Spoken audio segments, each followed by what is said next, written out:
Apocalipse capítulo 20. Nós vamos ler todo o capítulo 20 de Apocalipse e os 4 primeiros capítulos de versículos de Apocalipse 21.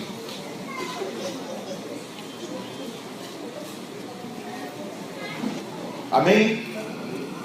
Acompanhe comigo, irmão. Mantenha sua Bíblia aberta. Nós hoje vamos provavelmente usar bastante a Bíblia. Vamos ter alguns textos aqui para olhar.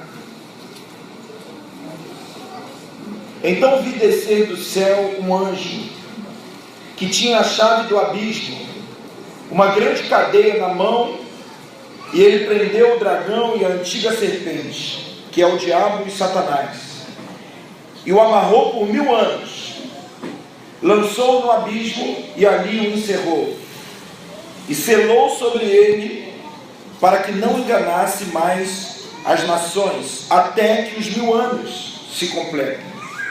Depois disso é necessário que seja solto por um pouco de tempo. Vi também tronos, e os que se assentaram sobre eles, foi-lhes dado o poder de julgar.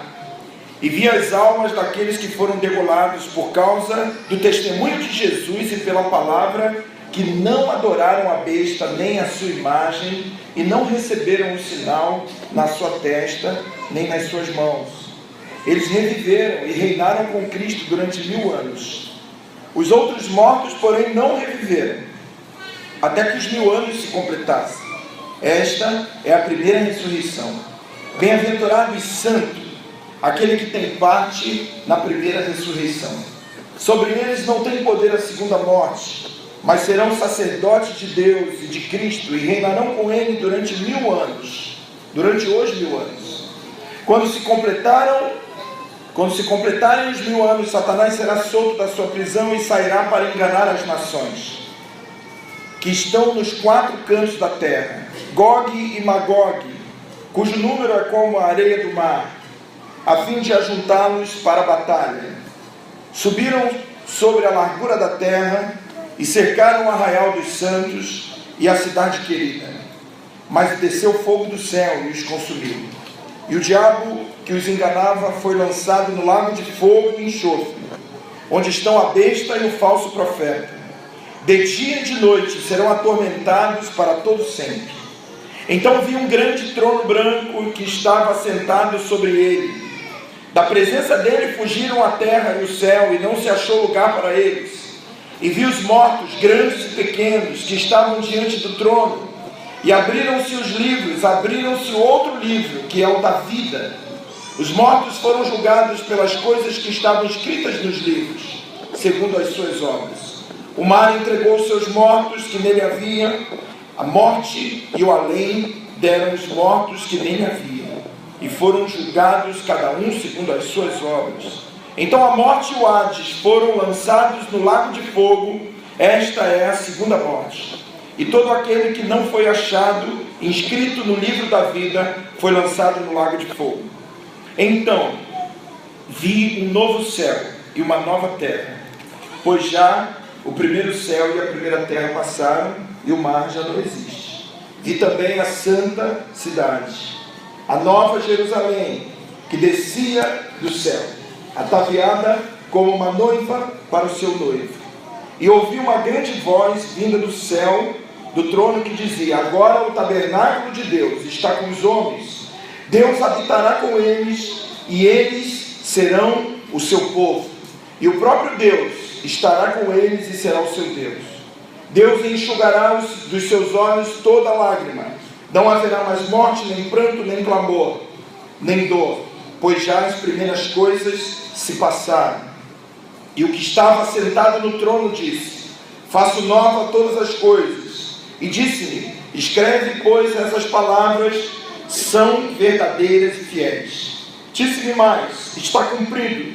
Eu sou o Alfa e o Ômega, o princípio e o fim. A quem tiver sede, de graça lhe darei da fonte da água da vida. Quem vencer, herdará todas essas coisas. Eu serei o seu Deus, e ele será o meu filho. Amém. Glória a Deus. Irmãos, eu não sei se você sabe, mas o Senhor só tem um objetivo. É uma grande mentira quando nós pregamos para a igreja dizendo que Deus quer fazer muitas obras. Deus só quer fazer uma obra, irmão. Só há uma obra a ser feita na vida do homem. Todas as outras coisas que acontecem não são prioridade na agenda de Deus. São consequências dessa única obra que o Senhor quer fazer. Se nós não entendemos isso, irmãos, nós não entendemos a Bíblia. Se nós não entendemos isso, nós não conhecemos o real Jesus, o verdadeiro Jesus do qual a gente prega. E a obra do Senhor é essa, irmãos, que nós sejamos parecidos com Ele. Amém? Você pode dizer glória a Deus para isso? Então Deus só tem uma obra na vida do homem, desde a época que ele nasce até a época que ele vai morrer. Durante todo esse período da vida do homem, o Senhor vai usar de todas as coisas, para que todas as coisas cooperem juntamente para o bem daqueles que amam a Deus. Romanos 8, 28. E o 29 explica que bem é esse. Não é o nosso bem-estar. A igreja entende que esse bem é o nosso bem-estar. Mas a Bíblia não diz que todas as coisas cooperam para o nosso bem-estar. A Bíblia diz que todas as coisas cooperam para o nosso bem. Então, por favor, irmãos, não vamos acrescentar aonde Deus não fala.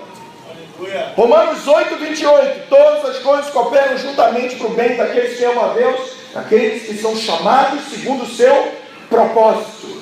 E o 29 explica que propósito é esse. Porque o que antes conheceu, também os predestinou para serem conformes à imagem do seu Filho, o unigênito, o primogênito entre muitos irmãos. Glória a Deus! Quando foi que o primogênito entre muitos irmãos foi mostrado como um modelo a ser seguido? Quando ele se batizou. Quando Jesus se batizou, o Espírito Santo desce sobre ele e o céu se abre. E que voz a gente ouve? Esse é o meu filho amado que me agrada. Quantos querem agradar a Deus aqui, irmãos? Esquece, irmão, você não precisa pregar, você não precisa cantar, você não precisa pular, você não precisa dançar. Você quer agradar a Deus? Então você só tem um jeito: ser igual a Jesus. Ah, pastor, estou fazendo a obra de Deus para agradar. Deus nunca te pediu para fazer obra nenhuma. Eu vou ver se eu falo. Não, Deus nunca. Você quer agradar a Deus? Eu quero agradar a Deus. Só há um jeito de agradar a Deus. Somente uma vez o céu se abriu e a voz de Deus apareceu, dizendo: esse é o modelo. Aleluia! Por isso que domingo nós pregamos sobre isso e falamos que o clamor da noiva é: eu quero ser igual ao noivo. Aleluia!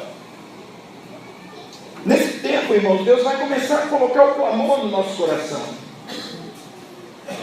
Porque às vezes nós não entendemos muito, achamos que Deus quer fazer muitas coisas. Eu tenho aprendido, irmãos, a Bíblia parece ser um livro difícil, mas a Bíblia é muito fácil.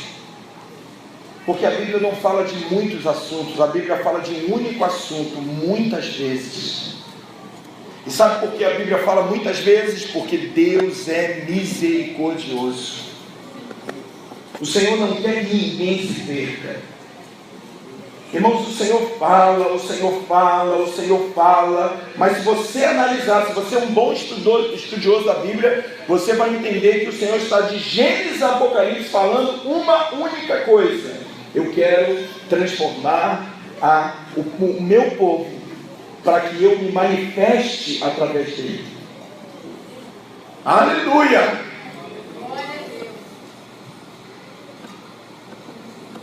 Isaías 66 diz assim, não precisa abrir.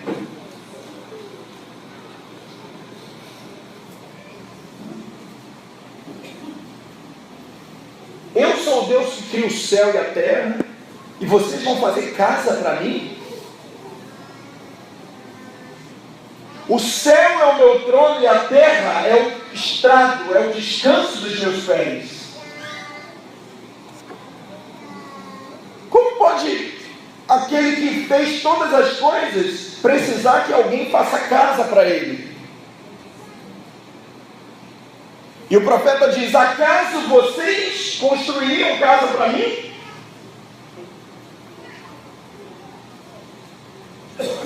O Senhor não habita em templo feito com mãos humanas. Mas ele diz: para quem olharei? Para o contrito de coração e para o que treme diante da minha palavra. Nós queremos agradar a Deus, irmãos, então nós temos que tremer diante da palavra dele. Eu sei que é difícil para muitos entender isso. Talvez você pode achar assim: puxa, mas isso é simples demais. Não se pode resumir uma Bíblia dessa grossura numa única obra. Mas eu quero te dizer, essa é a obra.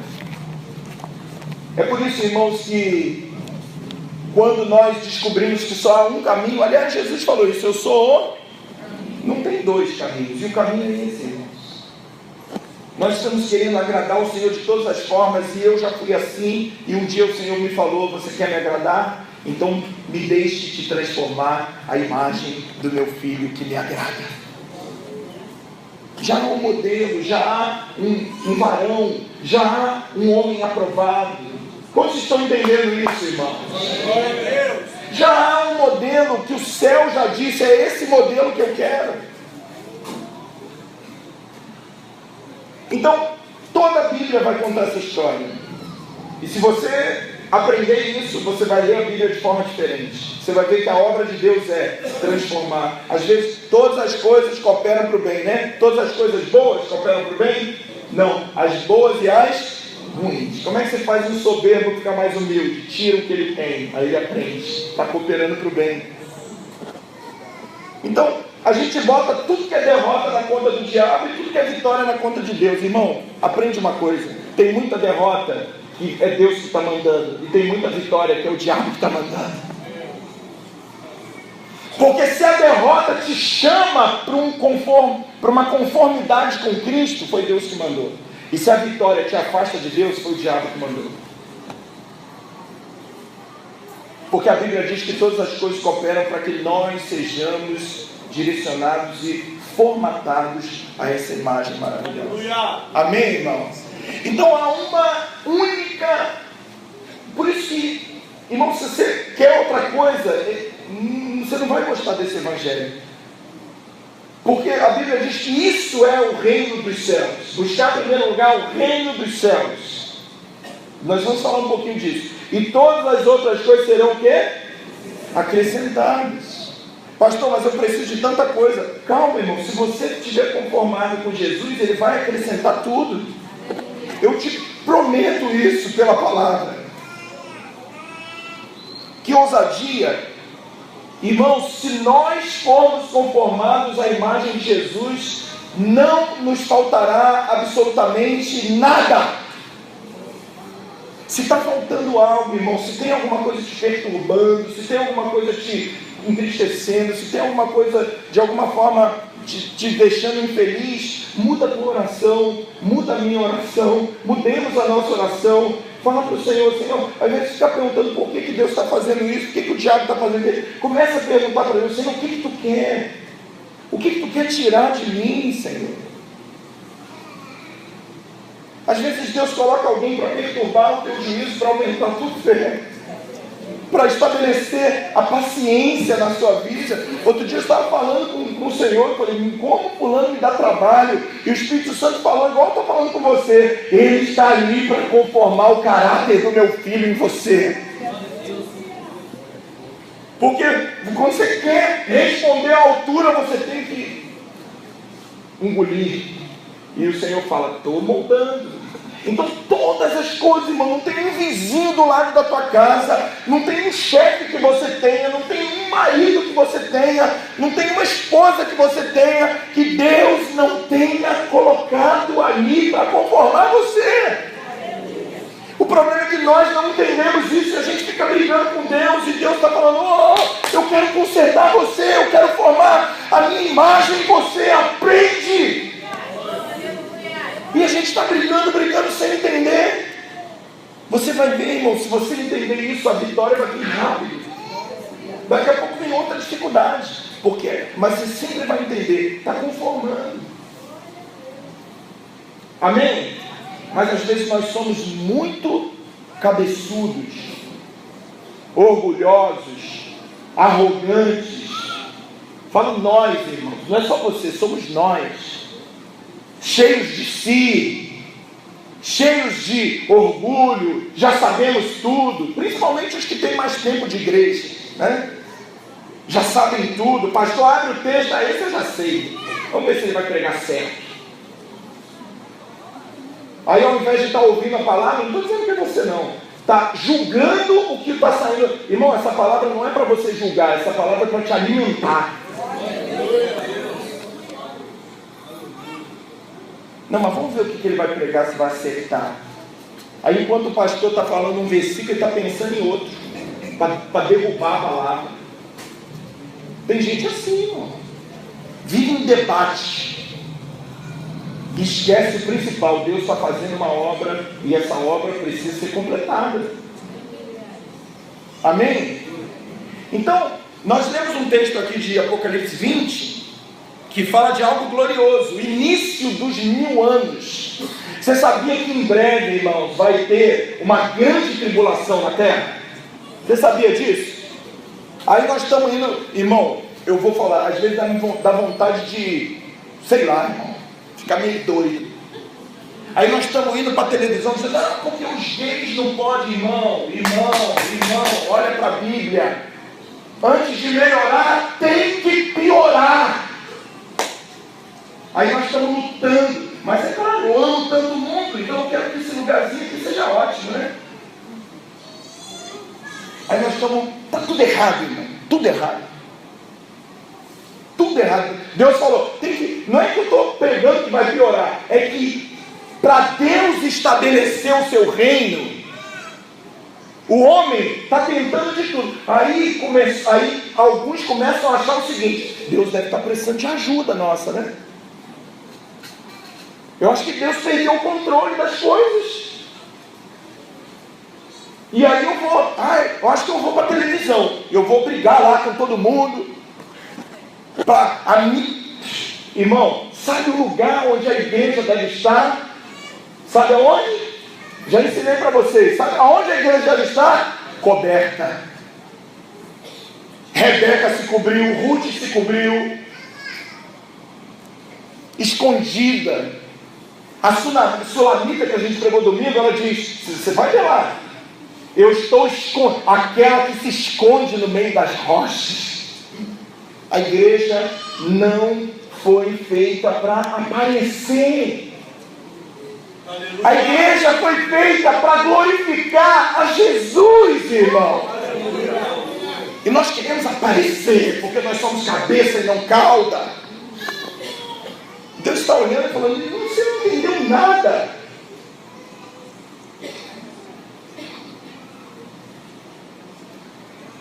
Eu tenho aprendido isso, irmãos. Isaías estava cheio de razão. Do capítulo 1 ao capítulo 6, antes da visão, 9 vezes, ai do fulano, ai do cicrano, ai do líder de célula, ai do pastor, ai do irmãozinho ali, ai dali. Todo mundo tinha defeitos. Um dia, ele viu o Senhor. Sabe qual foi a expressão que Isaías falou em Isaías capítulo 6? Ai de mim. É muito fácil saber se alguém está andando com Deus. A pessoa fica humilde. Alguém, por favor, pode dizer glória a Deus para isso? Quando você vê, a pessoa perdoa com facilidade. A pessoa, fulano, talvez ele tenha feito isso porque ele viu Deus, ele viu a sujeira que ele representa. Queridos, nós precisamos ser pessoas misericordiosas, pacificadoras. Leia Mateus capítulo 5, você vai ver o quanto o Senhor nos ensina. Caráter de Cristo. Levaram uma mulher adúltera, o que Jesus fez? Eu também não te condeno. Vai, não peques mais. Maravilha. Então, quando nós estamos andando com Deus, irmãos, nós nos tornamos misericordiosos. Eu não estou falando de passar a mão no pecado dos outros, mas a gente começa a entender as coisas. A gente começa a entender, talvez ele tenha me tratado mal porque ele está passando alguma dificuldade. Vou orar por ele.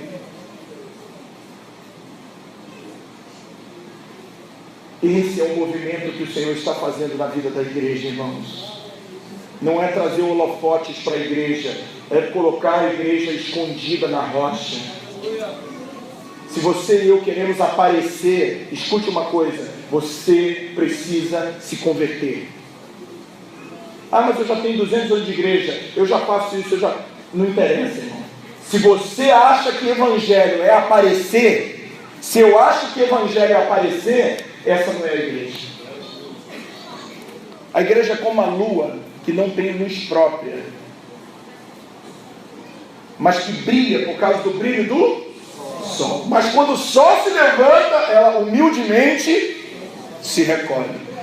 Aleluia!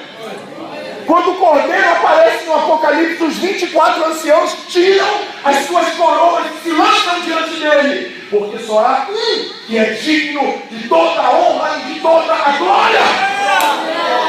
Ah, pastor, eu não estou sendo valorizado, eu não estou sendo... Não interessa, mas você não... Ninguém te disse que Deus te chamou para você ser valorizado, para eu ser valorizado. Aleluia. Quando eu era menino, andava com menino, agia com menino, pregava com menino e saía fora esperando que alguém batesse e dissesse: boa palavra, hein, pastor? Eu era assim. Hoje ninguém me elogiou. Será que não gostaram? Menino, porque não é para gostar. Quem tem que ser glorificado é o Senhor, irmão. E aos poucos a igreja começou a mostrar muito a igreja e pouco Cristo. E o Senhor está restaurando a noiva dele. Amém, irmãos? A figura principal desse casamento é o noivo, não é a noiva. Glória a Deus. Pastor, o evangelho vai ficar sem graça. Não é nada, irmão. Tem uma glória tremenda preparada para você. Então, depois dessa tribulação que vai ser terrível, irmãos, eu sou bem antenado ao que acontece. Se você tem interesse em entender alguma coisa, fica atento ao Oriente Médio. Nós temos uma nação mínima, pequena, cercada por inimigos de todos os lados. Impossível haver um acordo de paz entre Israel e as nações árabes. Por quê? Porque o discurso das nações árabes é o quê? Eu quero terra? Não. Eles querem tirar Israel do mapa. Como você vai fazer acordo com gente que quer te matar? Não tem como. Então, Israel precisa se defender o tempo todo. E o Senhor é aquele que vai defender Israel no último dia. Glória a Deus. Abra a tua Bíblia em Zacarias capítulo 14.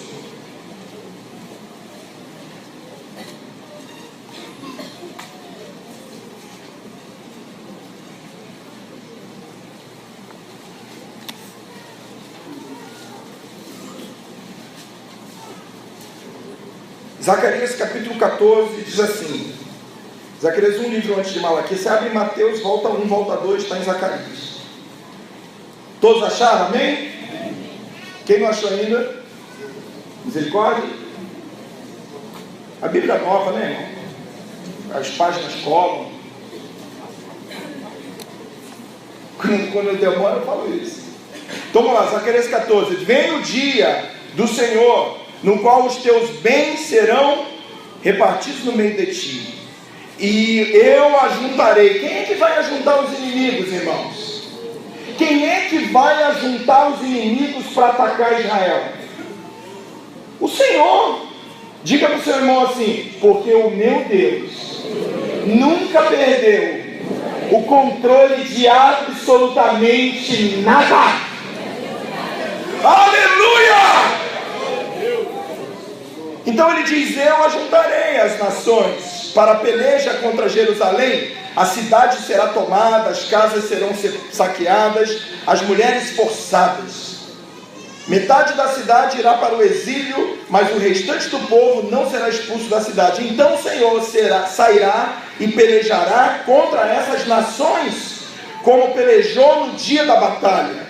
Naquele dia estarão os seus pés sobre o Monte das Oliveiras, que está a leste de Jerusalém, para o oriente. O Monte das Oliveiras será dividido ao meio, para o oriente e para o ocidente, formando um vale muito grande. Metade do monte se apartará para o norte, metade do monte se apartará para o sul. Fugireis pelo vale dos seus montes, porque o vale dos montes chegará até Azel. Fugireis assim como fugistes do terremoto nos dias de Uzias, rei de Judá. Então virá o Senhor, o meu Deus, e todos os santos com ele. Aleluia. Naquele dia não haverá luz nem frio, será um dia nem geada, será um dia singular, conhecido do Senhor. Não será dia nem noite. Quando a tarde chegar, haverá luz. Naquele dia também correrão de Jerusalém águas vivas, metade delas para o mar oriental e a outra metade para o mar ocidental. No verão e no inverno sucederá isso. O Senhor será rei sobre toda a terra. Naquele dia, um será o Senhor e um será o seu nome. Aleluia. Por quê?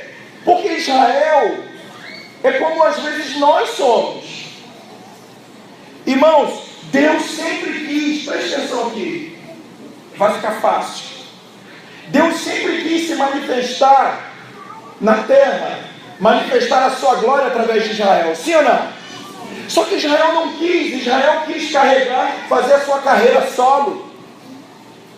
A relação de Israel com Deus é toma lá, da cá.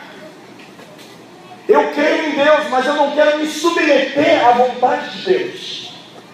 Eu creio em Deus, mas eu não quero andar com Deus ao ponto de a minha vontade já não ser. A Bíblia fala de um homem chamado Enoque. Enoque andava com Deus e já não era. Você quer ser? Deus quer fazer que você não seja. Oh, irmão, estamos aprendendo tudo errado. Nós estamos esperando uma mensagem dizendo: você vai ser isso, você vai ser aquilo. Sabe o que a Bíblia diz? Deus vai fazer você não ser, para que Ele possa ser através de você. Meu irmão, nós estamos atrapalhando a obra de Deus. Que você aprenda, que eu aprenda isso.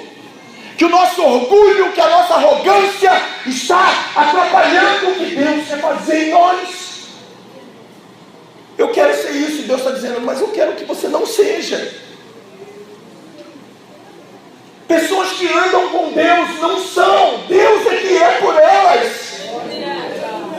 Pessoas que caminham com Deus deixam de pensar nas suas vontades agora, as vontades são as vontades de Deus. E é por isso que muita gente não aguenta. Por quê? Porque eu quero ter um relacionamento com Deus, mas eu também quero ter o meu livre-arbítrio. Irmão, joga fora essa palavra, você não tem livre-arbítrio. No reino, ninguém manda a não ser o rei.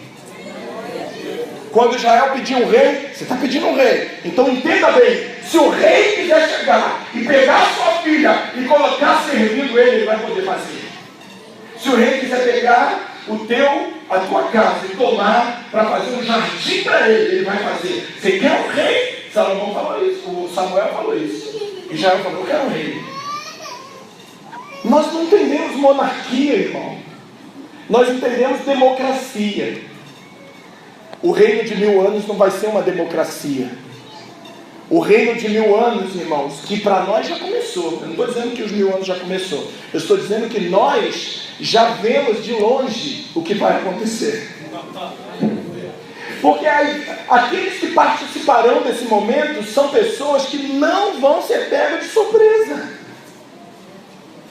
Irmão, esquece esse negócio, esqueçamos esse negócio de que Jesus vai voltar e vai sentar contigo no gabinete, igual eu faço, e vai ficar 2 horas te explicando o que é reino. Não, você precisa aprender agora, irmão. Porque quando ele voltar, ele diz: quem está pronto? Sobe. Amém? Aí às vezes nós não estamos ouvindo. Nós estamos ocupados demais. muito ocupados. E o Senhor está falando, calma. Marta era uma pessoa ocupadíssima. Maria estava sentada aos pés de Jesus, sim ou não? Olha para cá, irmão. Sim ou não? E Marta estava querendo agradar. Eu acho que Jesus quer um bolinho. Não, eu acho que ele gosta de pastel. Suquinho. Abacaxi. No coração de Marta, o que ele estava fazendo? Olha a audácia de Marta. Senhor, estou tentando te agradar aqui, a Maria está aí sentada sem fazer nada. Astada, Marta. Uma coisa te basta. E Maria escolheu a melhor parte. Não estou dizendo que a gente não tem que fazer coisas, irmãos. Eu estou dizendo que a nossa vida com Deus precisa ser a prioridade número 1 da nossa existência. O dia que eu não tiver vida com Deus, eu não quero mais estar pregando no púlpito, irmão. O dia que eu não tiver vida de oração, o dia que eu não chorar em casa, eu não quero chorar no púlpito. O dia que eu não ler Bíblia em casa, eu não quero ler no púlpito. Porque o púlpito é uma expressão do que eu sou em casa. O púlpito é uma expressão do que eu sou na minha vida, irmãos.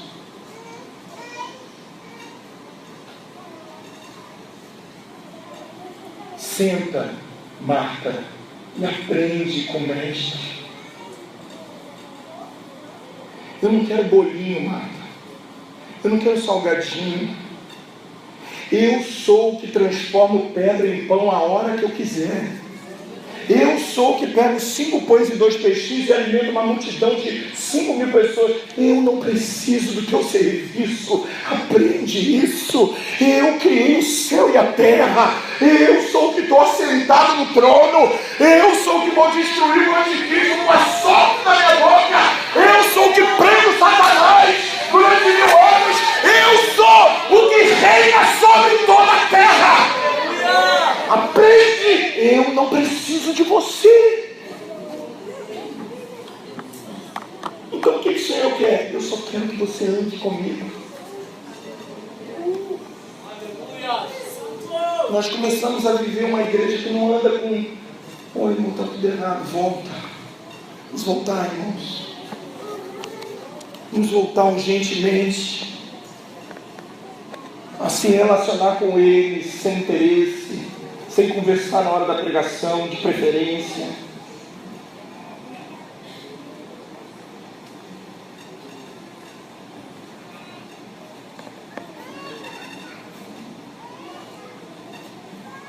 Somos difíceis de aprender, irmãos. Israel foi difícil de aprender. E Deus falou, sabe como você vai me conhecer, Israel? Quando você passar a maior tribulação que um dia já houve na face da terra. 7 anos de tribulação esperam por Israel.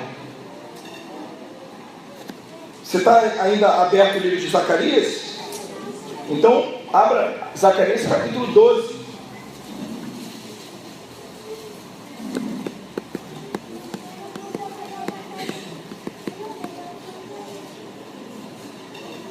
Versículo 8. Naquele dia o Senhor amparará os habitantes de Jerusalém, de sorte que os que dentre eles tropeçar, naquele dia será como Davi, naquele dia será como a família de Davi, será como Deus, como o anjo do Senhor diante deles. Naquele dia procurarei destruir todas as nações que vierem contra Jerusalém. Sobre a família de Davi, sobre os habitantes de Jerusalém, derramarei o espírito da graça e de súplicas. Olharão para mim a quem transpassaram, e prantearão como quem pranteia o seu filho único, e chorarão amargamente por ele, como se chora pelo primogênito. Naquele dia será grande o pranto em Jerusalém, como o pranto de Hadad e Rimon no vale de Megiddo. A terra pranteará, cada família à parte, a família de Davi à parte, as suas mulheres à parte, a família de Natã à parte, suas mulheres à parte por aí vai. Então, quando é que Israel vai reconhecer o Senhor? Vira para o seu irmão assim: quando a tribulação vier. Irmãos, olhem para cá que eu vou falar algo muito sério. Já está profetizado que Israel só vai conhecer o Senhor quando o Senhor voltar e mostrar as mãos furadas para ele. Olharam para aqueles que o transpassaram. Vocês quem lembra de Tomé aqui? Jesus entrou e ele, não acredito que é você. Ele disse: olha aqui, Tomé, olha minhas mãos. E ele se prostrou e disse o quê? Senhor meu e Deus meu. Se prepare para uma nação inteira se prostrar e chorar. Vai ser, irmãos, o maior quebrantamento que já se ouve na face dessa terra. Quando eles verem Jesus voltando, depois de uma tribulação terrível,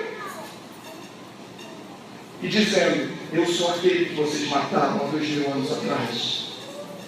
Mas eu quero que você vire para o seu irmão e fale assim: a igreja não precisa conhecer o Senhor pela dor.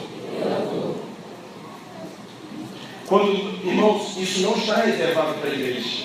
Nós conhecemos o Senhor pela fé. Mas às vezes nós agimos igual Israel. Nós não aprendemos. E nós precisamos entender o que o Senhor está falando para nós, irmãos. Muitos estão passando dificuldades porque não estão aprendendo.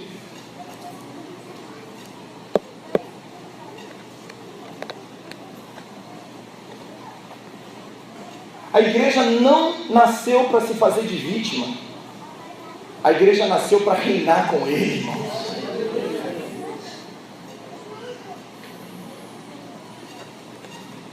E no final da grande tribulação, o Senhor volta. Há uma dúvida aí, eu também tenho, se a igreja é arrebatada antes da grande tribulação, ou se no final. Mas, irmãos, não sei. Às vezes eu acho que é antes, às vezes eu acho que é hoje. Por exemplo, de manhã eu estava achando que era antes. Amanhã eu não sei. Porque a Bíblia não diz muito claramente. Mas uma coisa o Espírito Santo falou: filho, você está preparado? Seja qual hora for. Amém, amado? Nós precisamos estar preparados para a volta do Senhor. Se nós necessariamente precisarmos passar pela tribulação, eu tenho uma pergunta para fazer para a igreja. Será que nós temos recebido alimento? Será que nós temos conhecido realmente quem nós somos? De maneira que nós passaremos por esse período fortes e dizendo: eu sei que o meu Redentor vive e Ele há de se levantar. Hoje a gente tem um evangelho aguinha com açúcar, e quando cai no estalinho a gente já está dizendo: eu nego. Porque é assim, irmão. Quando o Paulo começar a cantar, os 25% da igreja, você vai ver quem é igreja e quem não é igreja nesse Brasil. Misericórdia.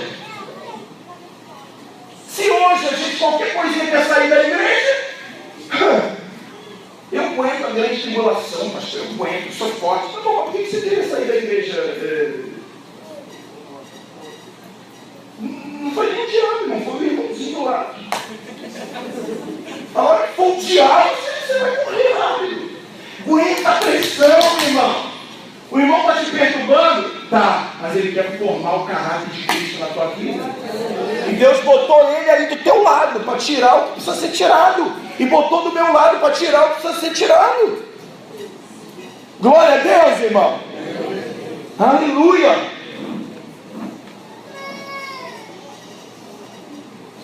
Amado, Jesus está fazendo uma obra na nossa vida.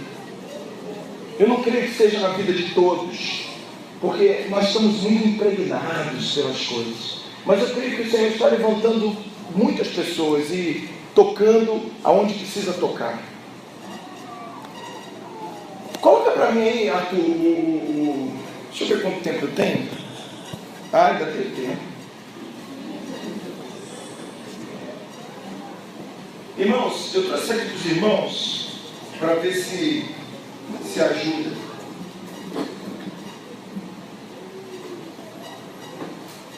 Assim como Jerusalém terrena foi restaurada, você conhece essa história. O povo de Israel foi cativo para onde? Foi levado cativo para onde? Para a Babilônia. Amém? Amém, irmão? Amém. Nós, o povo foi cativo para a Babilônia. 70 anos ele ficou preso lá. Daniel, Jeremias profetiza, Daniel vai para lá, Sadraque, Mesaque e Abednego, você conhece a história. O que aconteceu com o templo? Foi? Agora você sabe que o templo era a forma de Deus se manifestar na terra. Você lembra que a rainha de Sabá foi lá para entregar os presentes para Salomão? E Salomão mostrou toda a glória de Deus, não de Salomão, de Deus, para todas as nações. Amém? Vira para a pessoa que está ao teu lado e fala assim: você é templo de Deus. E Deus está doidinho para te mostrar para todas as nações e mostrar quem Ele é. Por isso, irmão, cuidado, hein? Se você gosta de pecar, e se Deus tem um plano na tua vida, Ele não queria estar na tua pele, não. Ele vai te pecar. Quer dizer, se tu gosta de pecar e Deus não tem um plano na tua vida, fica tranquilo, vai pecando, no final você vai só para o inferno. Não tem lago de fogo, eternidade, sofrendo, mas aí você decidiu isso. Amém. Agora, se tu gosta de pecar e Deus por algum motivo te escolheu, irmão, você vai sofrer. Porque eu sofri. O Senhor olha e fala: eu te salvei desde a fundação do mundo, mas você quer pecar? Vou arrebentar contigo. Vou te passar na peneira e quando você achar que está bom, vou passar mais. E no final parece que Deus é irônico, né? Ele vai olhar para você e rir e dizer assim: sabe por que eu faço isso? Porque eu te amo. Mas você não acredita nesse Deus. Se Deus está te chamando a atenção, é porque você é filho. Porque o pai repreende o estranho, não, o filho que ele ama. Então para com essa novelinha, né, de ficar está me chamando a atenção. Glorifica a Deus enquanto Deus está te chamando a atenção, irmão. Se preocupa quando você não estiver mais sendo chamado a atenção por Ele. Porque o pai repreende o filho que ama. Amém, amado? Está gostando? Então, beleza, vou aqui mais 2 horas. A gente tem que fazer umas vigílias aí, irmão. Já pensou essa galera toda aí pregando sem hora para acabar? Ah, pastor, é muito. Mas você fica no Facebook 4 horas e não reclama. Vê televisão, futebol, vê tudo 2, 3 horas, 4, WhatsApp o dia inteiro. Aguenta 3 horinhas de palavra, aguenta. Claro que aguenta. Né? Eu nunca vi um sujeito mexendo no Facebook fazendo assim, igual alguns fazem quando eu estou pregando. Eu nunca vi, você já viu? Lá no WhatsApp você está ligado, piado.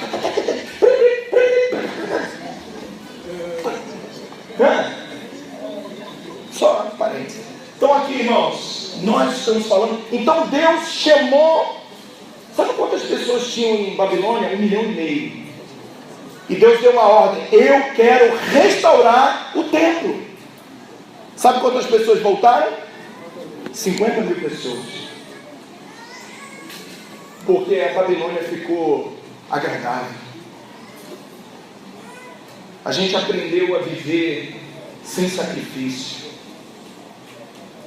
O povo aprendeu a viver sem sangue. Se perguntava para um judeu na Babilônia: você é crente? Sabe o que ele falava? Claro, irmão, da igreja do pastor Mar. Sou crente. Mas então por que o teu culto não tem vida? Por que a tua adoração e a minha adoração não tem vida? Porque isso é Babilônia. Porque Israel só pode, presta atenção na coisa, irmão, Israel só pode sacrificar no templo. Amém? Israel só pode sacrificar no templo. Eles até inventaram outro jeito de cultuar a Deus na Babilônia chamado sinagoga, mas era só estudando, não podia sacrificar. Quantos estão, irmãos? Semana passada a gente falou de Babilônia. Quantos estão sem vida diante de Deus? A minha palavra aqui não é para não crente, é para crente, irmão. É para gente que já conhece Jesus. É para gente que já é igreja, é para gente que já é Israel. Por que nós ainda cultuamos a Deus sem vida? Repara que eu estou colocando nós, irmão, não estou botando você, estou botando nós. Nunca você vai usar você, eu não estou aqui para acusar ninguém, eu estou aqui para falar de algo da única igreja. Então se o pezinho está pecando, a cabeça também sofre. Amém? Mas quando Deus falou assim, quem quer voltar a cultuar com vida? Quem quer voltar a estabelecer a casa de Deus na terra? Quem quer? Quem quer? Quem quer largar a religiosidade? Quem quer largar as pregações, os cantos, as danças, os dentes de ouro? Quem quer largar tudo e começar a voltar a ver Deus face a face? A voltar a ter aquela vida que um dia a gente teve. Só 50 mil voltaram, irmãos. 1.450.000 pessoas decidiram tocar a sua própria vida. Quantos estão entendendo essa palavra, irmãos? Será que nós vemos alguma semelhança com a igreja de hoje?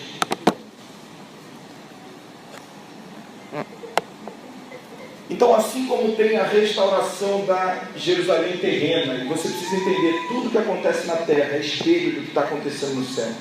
O Senhor fala de uma Jerusalém celestial.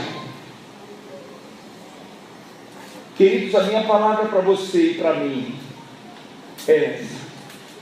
Se não foram todos os israelitas que reedificaram a Jerusalém terrena, você acha que será toda a igreja que vai fazer parte da Jerusalém celestial?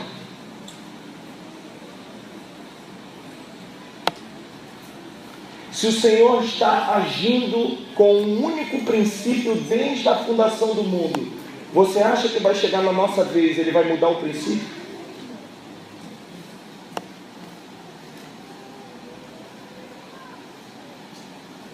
Não, irmãos. Se nós não estivermos preparados, nós não seremos a cidade que o Senhor quer mostrar a sua glória.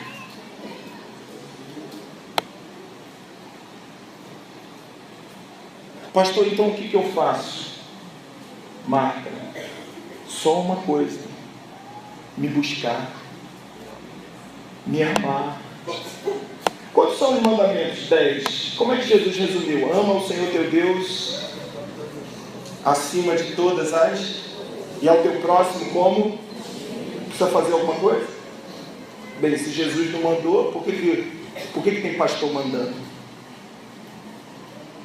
Que quer ser melhor do que Jesus? Irmãos, estou pregando isso porque eu amo você, mas também porque eu amo o Senhor. O Senhor colocou no meu coração, ensine isso durante 7 semanas. Nós já estamos na 4ª semana, ainda vamos ensinar mais 3.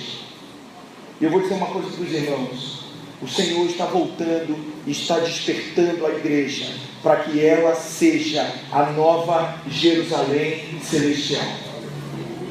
E eu quero dizer uma coisa, irmãos: essa conversa de que lá tem ruas de ouro, lá não tem ruas de ouro, porque lá não é um lugar. Lá a cidade de Deus não é uma cidade de pedra, é uma cidade de pedras vivas. A não ser que Cristo tenha 2 noivas. Eu quero dizer para você que a igreja não vai para a Nova Jerusalém. A igreja é a Nova Jerusalém. Porque João diz: eu vi a noiva descendo do céu. Eu vi a cidade ataviada como uma noiva. E se você dizer, pastor, é como uma noiva, não é a noiva, parece que não, olha, mas o Apocalipse 21, só para te dar umazinha aí rápida, Apocalipse 21, versículo 10, e levou-me em espírito a um grande e alto monte e me mostrou a grande cidade, a Santa Jerusalém, que descia da parte de, amém? Essa é a cidade. Agora vamos ler o 9. Então veio um dos 7 anjos que disse, que tinha as 7 taças cheias das últimas pragas, e me disse: vem, eu te mostrarei alguém parecido com a noiva? Não, eu te mostrarei a noiva. Irmãos, a esposa do Cordeiro. Eu estou falando muito disso, irmãos. Eu não sou maluco. E o pastor ficou doido. Não, eu sempre fui, estou brincando. Mas eu não sou maluco. Deus está me dando uma direção para falar isso para você. Então, assim como Salomão mostrou a cidade, Lucimar, e a cidade mostrou a glória de Deus, assim o Senhor vai mostrar a nossa vida. E essa vida junto vai manifestar a glória de Deus. Sabe o que diz 1 Tessalonicenses? 2 Tessalonicenses, capítulo 1, versículo 10. Leia aí. Quando vier para ser glorificado nos seus... Então aonde Jesus vai ser glorificado, irmão? Desculpa, não vai ser numa cidade de pedra, vai ser numa cidade de gente. Vai ser em mim, vai ser em você, porque o plano de Deus ainda está de pé. Eu quero manifestar a minha glória através da minha igreja. Amém, amados? Que nós possamos entender isso, que esse plano está de pé ainda. A restauração da cidade terrena a gente já conhece, mas o Senhor está restaurando a cidade celestial.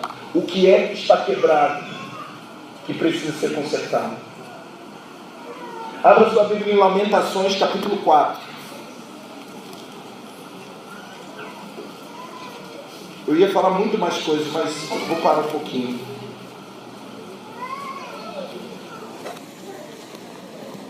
O que é que está quebrado, irmãos? Vem cá, Leão. Aleluia, glória a Deus.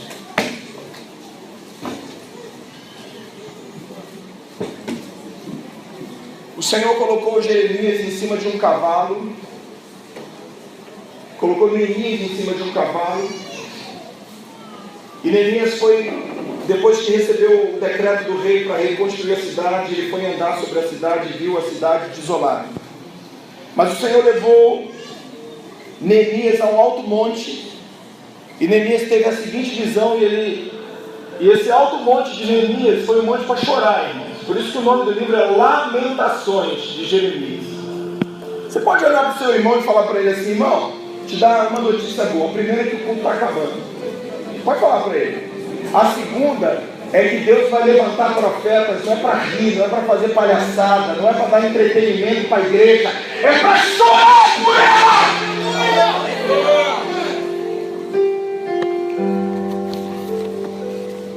A igreja tem chorado pelas coisas que acontecem conosco. Pisa no pé de um crente para você ver se ele não chora. Mas será que nós temos chorado pela igreja, irmãos? Será que nós temos chorado pela Jerusalém celestial que precisa ser restaurada? Aliás, precisa ser criada, precisa ser levantada.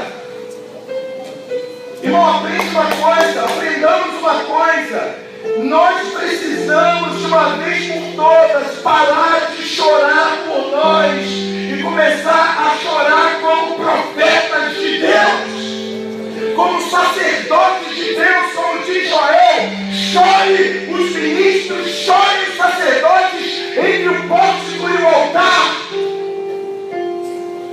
Neemias capítulo 1, versículo 4. Eu me ajoelhei, jejuei, chorei. Ô irmãos, aí você olha e fala: poxa, você está meio triste. Sabe por quê? Porque você é Nova Jerusalém. Babilônia é lugar de alegria, está todo mundo feliz. Acredita que está servindo a Deus até o dia que ele voltar e a gente ficar de fora. Mas quem é Nova Jerusalém, irmão, já sente o peso. Já sente o peso, irmãos.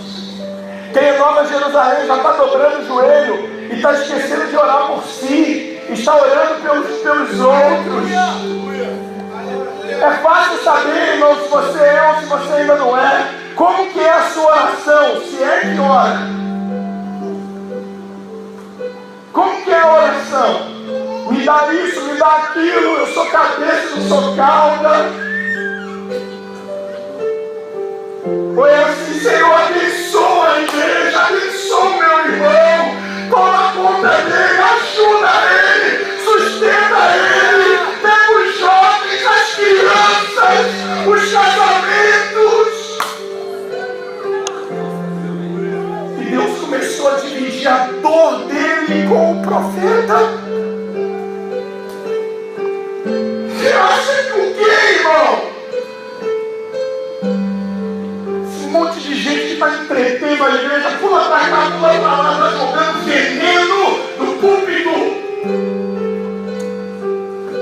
Parece que a gente gosta.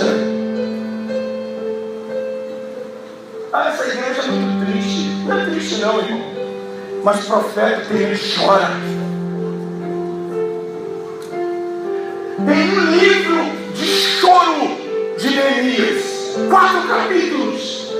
Ele não pede nada para si, só para a cidade.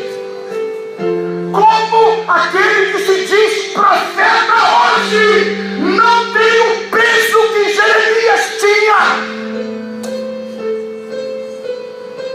Que profeta sou eu? Que profeta somos nós? Se só choramos pelas nossas causas. Qual foi a última vez que nós choramos por um irmão? Qual foi a última vez que nós choramos pelos jovens? Qual foi a última vez que nós choramos por um casamento que está sendo destruído? Qual foi a última vez que nós choramos por um adolescente que está se prostituindo, por um adolescente que está usando drogas? Eu não tenho tempo para isso, pastor. Eu estou muito ocupado em servir a Deus. Marta, Marta, você não entendeu nada, Marta.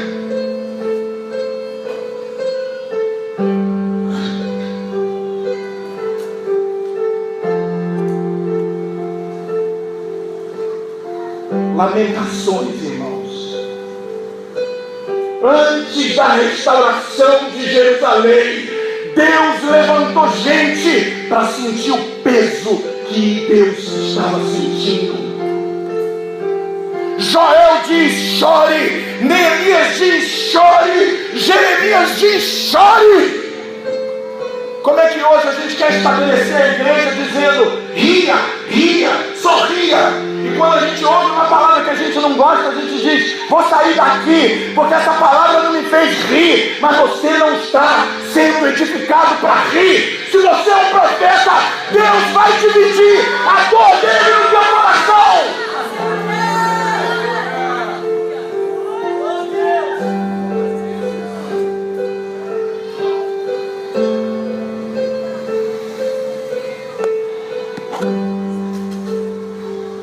Lamentações capítulo 4. Como se escureceu o ouro. Chorando.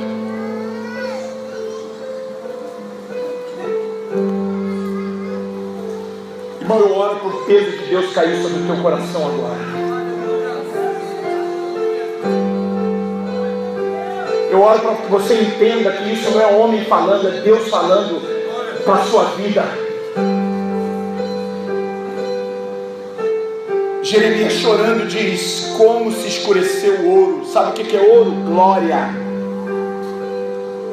Olha para uma cidade e diz: tem cara de cidade, mas não tem a glória que um dia teve. Como se mudou o ouro fino, o bom. As pedras do santuário estão.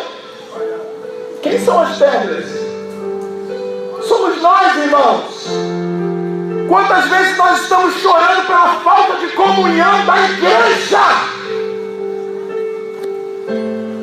Crente que vive brigando com um, brigando com o outro. E Jeremias teve essa visão e disse: as pedras que deveriam estar juntas estão espalhadas.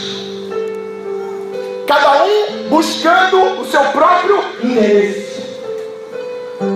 Quando na verdade deveriam estar juntos, ajudando uns aos outros. cuidando uns dos outros, pelas esquinas de todas as ruas. Eu não tenho dúvida, irmãos, que quando Deus olha para a igreja hoje, é isso que Ele vê. Cada um correndo a sua própria carreira, cada um buscando seus próprios interesses. Mas eu creio e profetizo que Deus está te levantando, me levantando para mudar a história dessa realidade, porque assim como Deus levantou um remanescente para edificar a sua casa, assim o Senhor levantará um remanescente para edificar a Jerusalém celestial.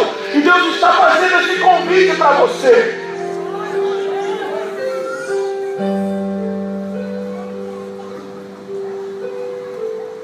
Os preciosos filhos de Sião, comparáveis a puro ouro, são agora reputados como vaso de barro. Sabe o que Deus está falando aqui?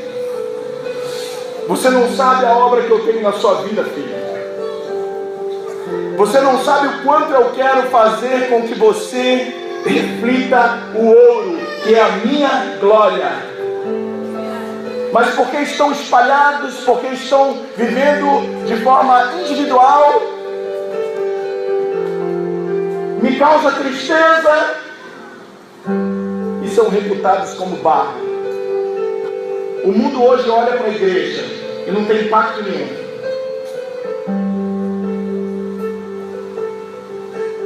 Mas a Bíblia diz que quando a Jerusalém se levantar, Apocalipse 21, 24, as nações andarão à sua luz, e os reis da terra a ela trarão a sua glória, os seus presentes. Nós não somos barro, irmão. Nós somos ouro. E antes que você fale, mas Jeremias diz que é barro, outro contexto. Nesse contexto, Jeremias está dizendo, era barro quando eu cheguei lá atrás. Agora, o meu projeto é ser ouro, manifestar a minha glória.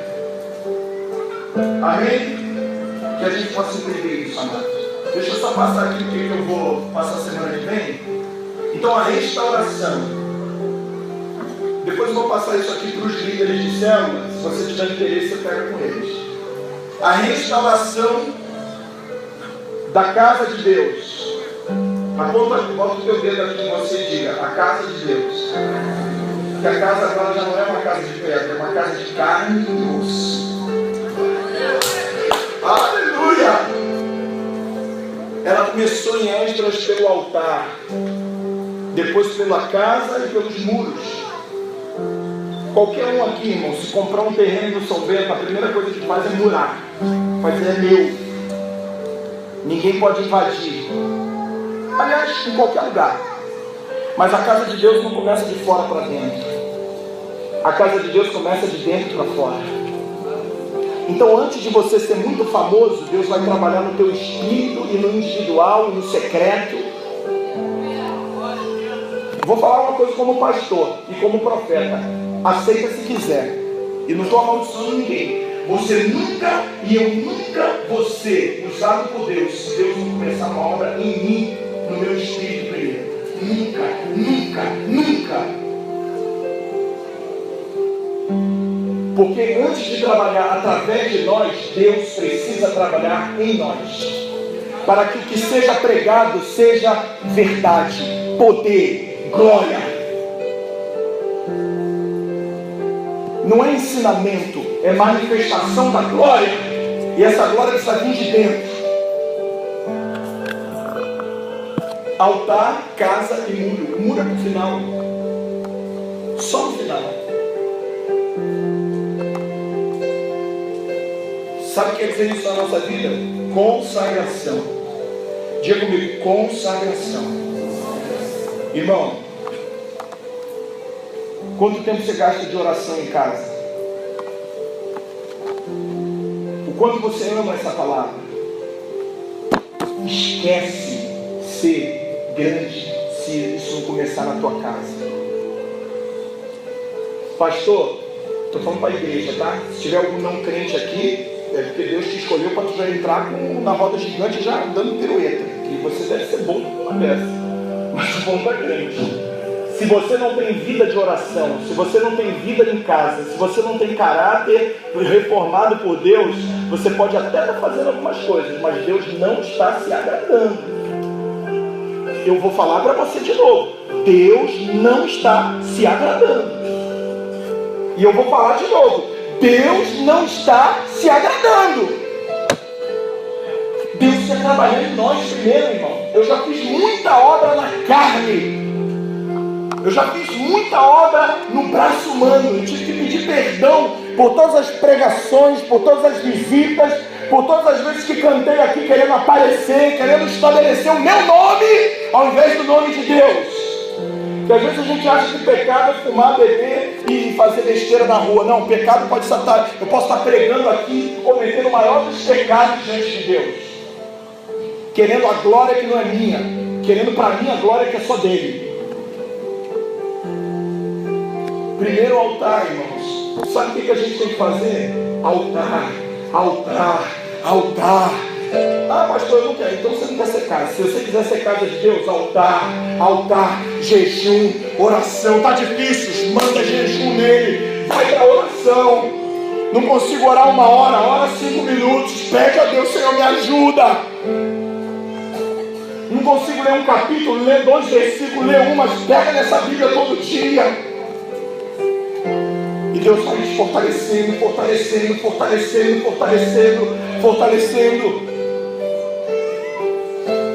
Para com esse negócio, irmão, de já querer chegar e sentar na janela. Altar, altar, altar, quebrantamento, consagração, altar. Depois, serviço, que era onde a casa se fazia os serviços. E depois, os muros. Sabe o que é muro? O muro é a coisa que todo mundo vê de longe. Fala assim comigo: testemunho. É através do muro que a glória da cidade é manifestada às nações. Não tem tempo aqui, depois a gente fala, mas Apocalipse diz que o cordeiro do trono, Apocalipse 4, parece com jaspe. E sabe o que parece com jaspe também? Os muros da cidade. Porque são a cara do Senhor dele. Justificação, irmãos. Um dia nós fomos salvos, nós cremos no Senhor, nós aceitamos o Senhor, nós somos justificados. Mas não se esqueça, depois da justificação, que é uma obra do nosso espírito, existe a santificação, que é uma obra da nossa alma. Aliás, do nosso eu. O nosso eu precisa o quê? Melhorar? Morrer. Quem quiser vir a mim, negue-se a si mesmo. Tome a sua cruz e... Não é cruz para ficar carregando, dizendo eu tenho cruz. Não, irmão. Acredite em mim. A cruz que o Senhor está mandando a gente subir é para a gente morrer para o mundo, morrer para as coisas do mundo e começar a amar o Senhor acima de todas as coisas. E depois, amado, sabe o que acontece? O nosso corpo. Eu quero ler o último versículo.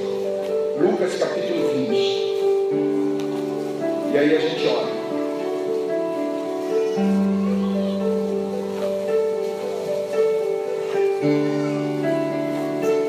Senhor, obrigado por poder pregar isso. Obrigado por poder te agradar, Senhor. Lucas capítulo 20, versículo 35. E depois você abre Romanos 8, 23. Os que porém forem achados, os que porém forem considerados dignos de alcançar o mundo vindouro e a ressurreição dentre os... Que ressurreição é essa? É aquela que nós lemos no começo, a primeira ressurreição. Não se casarão, nem serão dados em... E não podem mais morrer, pois são como anjos.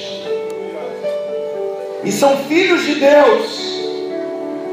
E serão filhos da ressurreição.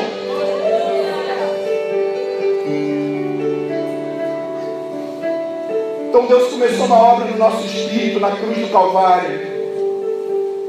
Deus está continuando essa obra na nossa alma, no nosso entendimento, no nosso eu. E no final Ele vai completar essa obra no nosso corpo. Romanos 8,18 diz: eu estou certo que as aflições desse tempo presente não se podem comparar com a glória que em nós há de ser revelada. A glória não será revelada num lugar, a glória será revelada em pessoas. E Paulo diz: a glória que em nós será revelada. Eu estou certo que nada, nenhuma aflição do mundo pode fazer com que essa glória não aconteça. A ardente expectativa da criação aguarda ansiosamente a revelação dos filhos de Deus. O mundo está clamando para que a igreja se levante, para que os redimidos sejam transformados, para que a nova Jerusalém esteja pronta. Talvez o mundo não saiba, mas há um clamor no mundo, nas nações, para que nós sejamos levantados e a partir daí a glória de Deus se manifeste nessa terra. Pois a criação ficou sujeita à vaidade, não por sua própria vontade, mas por causa daquele que a sujeitou, na esperança de que também a própria criação seja libertada do cativeiro da corrupção para a liberdade da glória dos filhos de Deus. Sabemos que toda a criação geme como se estivesse com dores de parto.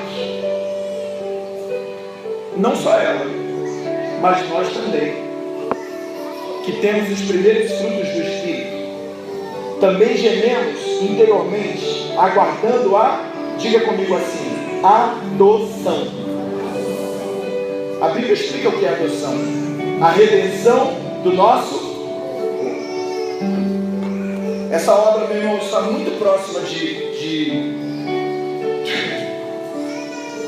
Ao soar da última trombeta, os mortos ressuscitarão, e nós, os vivos, seremos arrebatados junto com eles, e reinaremos com Ele para todo sempre. Estamos muito próximos desse dia. E o Senhor está dizendo: eu não quero trabalhar só no espírito, eu quero trabalhar na alma, e eu quero redimir o seu corpo. Essa é a glória que Deus tem revelado para a vida da igreja. É por isso que a gente tem tanta dificuldade, porque Deus vai estabelecer isso na nossa vida. Fica de pé nessa noite, irmãos.